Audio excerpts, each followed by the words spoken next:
Okay, YouTube, just a little bit of update on the 300D brake job. So it's New Year's Day, and I got up bright and early, because I went to bed bright and early, to work on the 300D. This is the passenger side, and I'm still working through it, but I just want to point out a few things that have been challenging, good, bad, indifferent.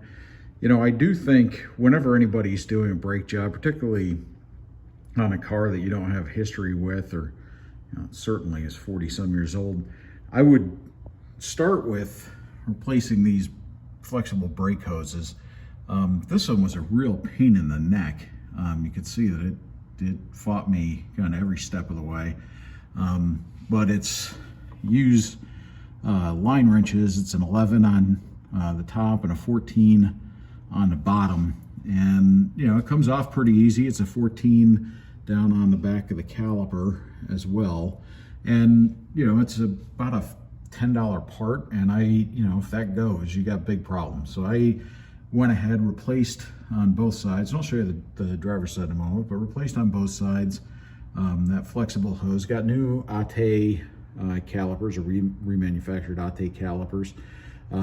I'll show you the old ones because they were in really rough shape, but again, anticipating that this vehicle is going to be doing a cross-country run here this summer, wanted to make sure that the key safety components were in really good shape. So you can see that those new brakes have plenty of meat on them. The caliper is in good shape.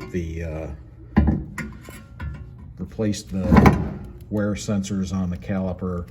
And my biggest challenge, disc brakes are disc brakes. They're not horribly difficult. And if you don't know how to do your own disc brakes, and it's a car that is relatively straightforward, I'd get on YouTube and do them, because it's just not that difficult to do.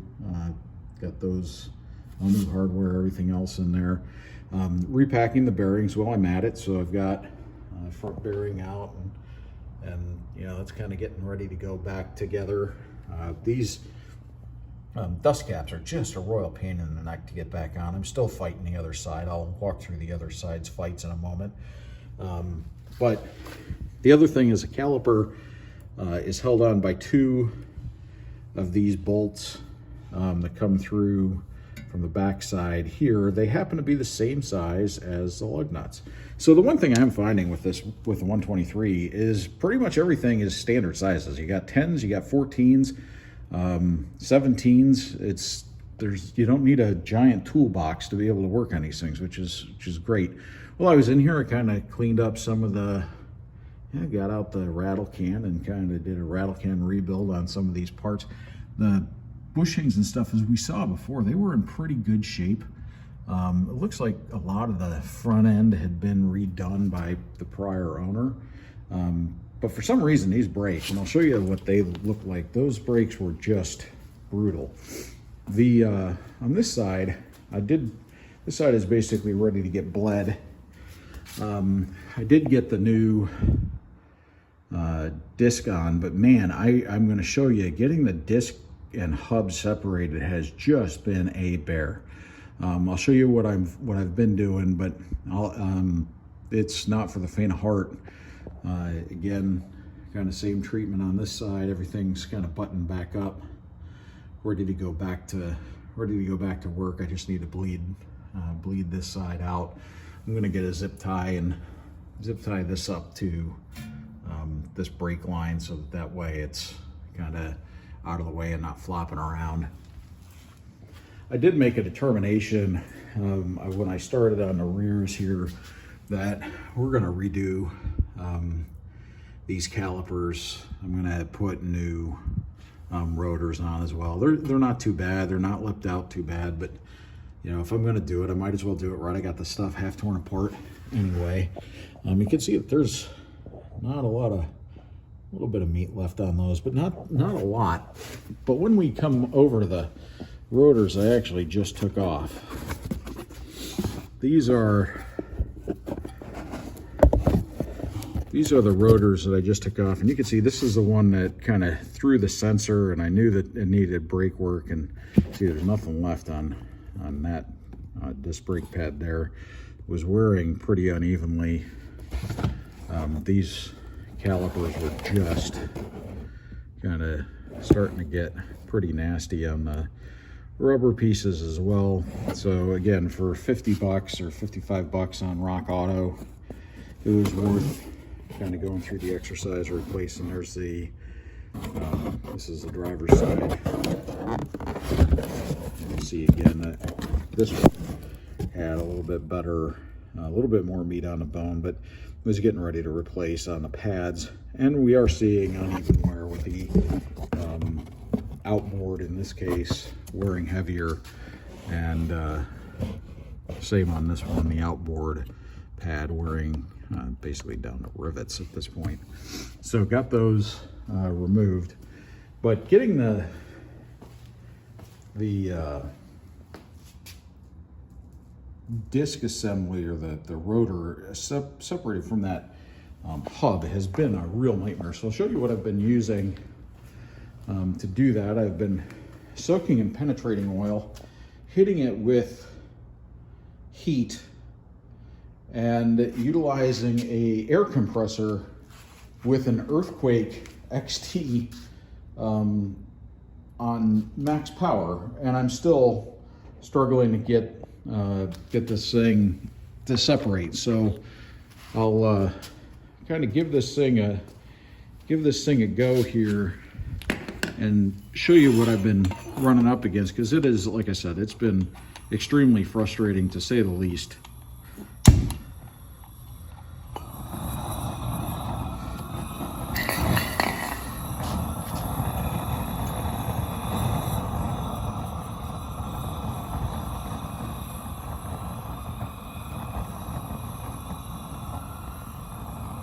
Probably should have plugged the Earthquake in before I started the flames.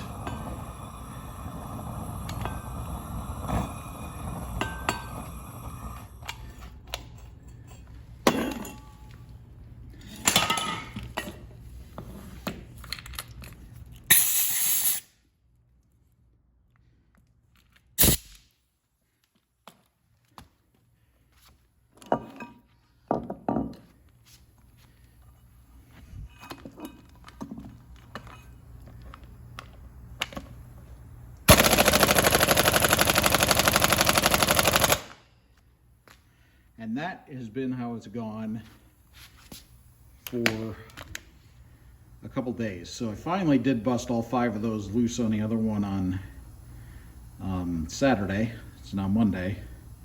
So I'm going to soak this one in penetrating oil. I'm going to continue to burn it up, and then go back and hit it again with the Earthquake over and over and over again until it finally breaks loose, because I know it will. It's just going to take a bit, and I just need to have some patience. But there's been a few times where if I would have hurled the thing across the yard, but it's awful heavy. So just a quick update on the front brakes. Like I said, as soon as the new rotors come in, probably next weekend, if I can get this thing pulled apart, I get the front here put back together, hopefully today. Got the 2 calipers coming from Rock Auto for the back. Get those put on, and get the back brakes done, get it bled, and then get blue back on the road. I did also, kind of giving a quick update on the tan car. We did get in here and replace the window regulator, which had been inoperable. It had completely kind of broken apart. Getting the door panel off of this is relatively straightforward. This black piece of plastic peels out, and you got a Phillips head behind here. You got these 2 Phillips head here. You unscrew this. You've got 2 Phillips head screws in the armrest, and then you've got the the crank door handle. Now this is interesting because it actually clips on this way, and so you have to push it out and forward, to remove this trim panel, and then the door panel can be pulled, or the door crank could be pulled off, window crank could be pulled off. And then it's got just normal clips down here across the bottom, and then it just lifts off. There's a lot of videos on YouTube on how to get the window regulator replaced, but this window had been held up by a board, and now you can see it's going up and down. So one of the guides inside had bent, and it was kind of causing the window to bust out of the track on the front side, and the window would then bind, and it looks like it tried to force it and smoked the regulator. So got that all, got a new regulator put in there, and this baby is also got four new tires. So went to a Discount Tire over in Burlington, put on 4 Mojave Touring AS tires, the ones, as you recall from the last video, they were fairly well shot. They were about 20 years old. You know, had started to see a lot of checking and dry rot. So these are brand new. You know, I did not get the world's finest tire for the car for 2 reasons. One, well, it is probably one of the world's finest cars. You don't need, you know, speed rated radials, certainly on a 240D. And second, I don't intend to be driving it in really a lot of inclement weather, and I didn't need a 80,000 mile tread life warranty when it's likely, given the amount that this car will be driven, they'll be 10 years old before I put 40,000 miles on the car. So it did get new shoes, and that's been done. I'll do another brief talk through on the alternator replacement, because it was relatively straightforward. And again, there's a lot of great videos on the 123s on YouTube. Gotta replace that door striker because it won't ever close right on the first time.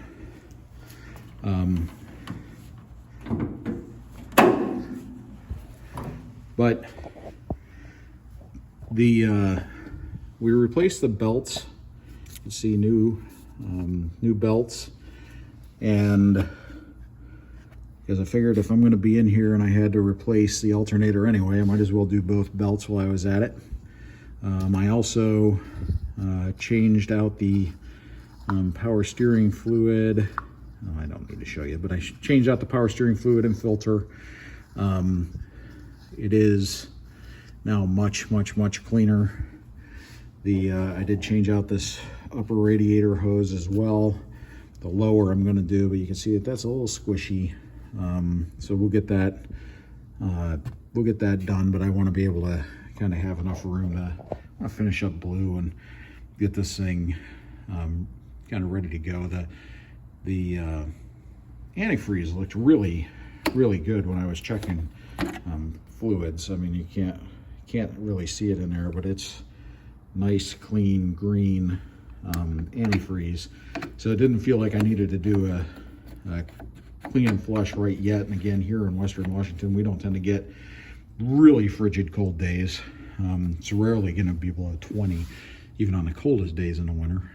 So for getting this off, so to get to the alternator off, that was, you know, it's a fairly simple job.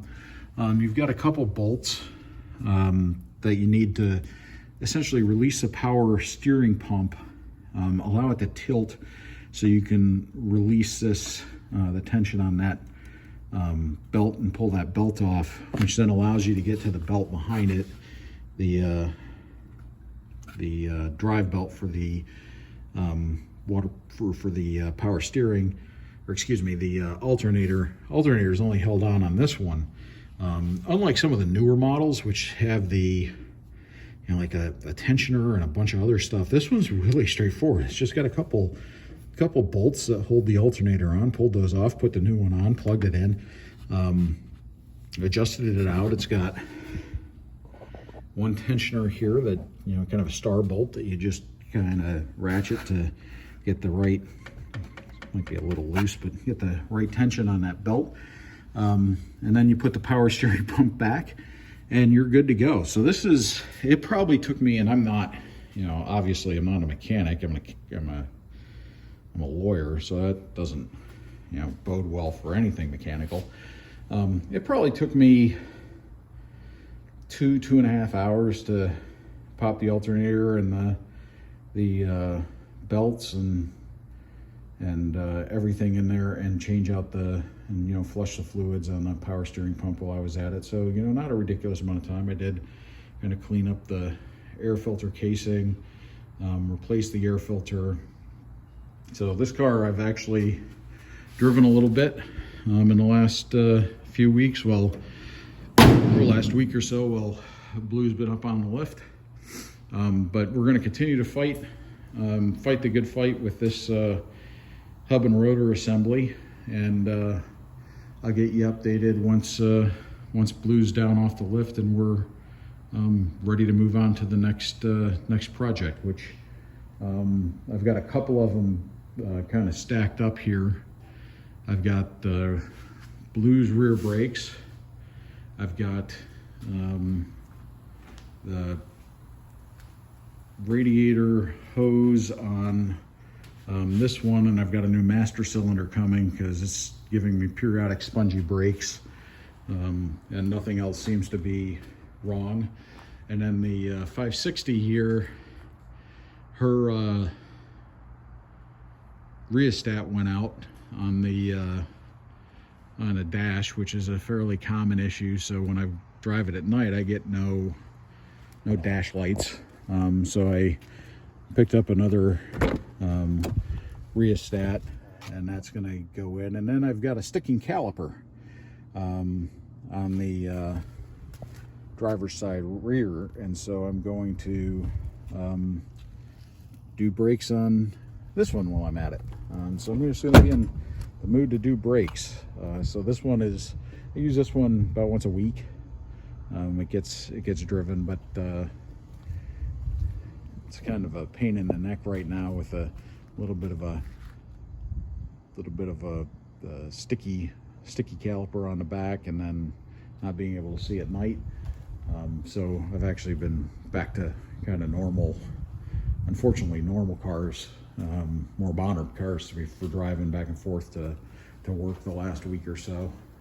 But we'll get Blue back on the road and then finish up on Susie Q here.